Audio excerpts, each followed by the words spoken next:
بسم اللہ الرحمن الرحیم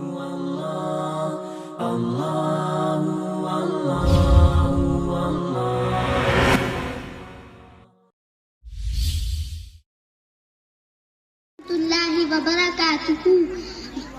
محترم ناظرین، میں آپ لوگوں کے سامنے ایک چھوٹی سی تقریر پیش کرنا چاہتی ہوں جس کا عنوان ہے امر بالمعروف و نہی عن المنکر۔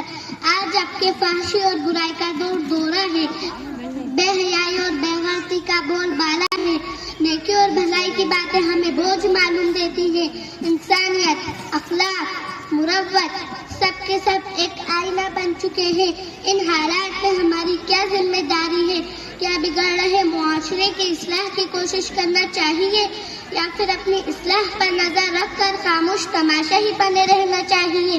اس سوال کا جواب دینے سے پہلے حضرت محمد صلی اللہ علیہ وسلم کی حدیث سنیں۔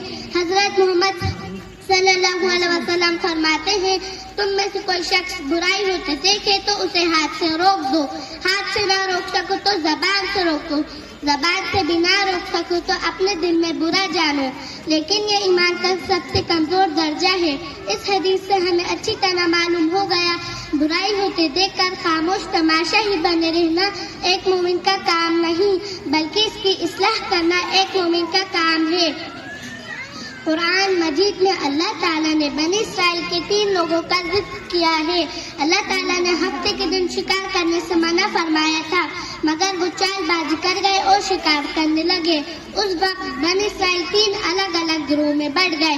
ایک جماعت ان برے لوگوں کے ساتھ ہو گئی اور دوسری جماعت ان برے لوگوں کے ساتھ تو نہیں ہوئی مگر وہ ان کے برے کام سے ان کو روکتی نہیں تھی، اور تیسری جماعت ان برے لوگوں کے ساتھ بھی نہیں ہوئی اور وہ ان کے برے کام سے ان کو بار بار روکتی رہی۔ اس لیے اللہ تعالیٰ فرماتے ہیں سورہ انفال آیت نمبر 25 میں، اس فتنے سے بچو جو خاص طور پر صرف ظالم لوگوں پر لائق نہیں ہوگا بلکہ اور لوگ بھی اس کی لپیٹ میں آ جائیں گے۔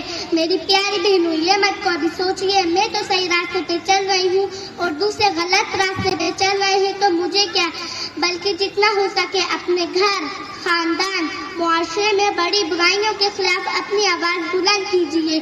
اللہ تعالی ہم سب کو امر بالمعروف و نہی عن المنکر پہ جمع رہنے کی توفیق عطا فرمائے۔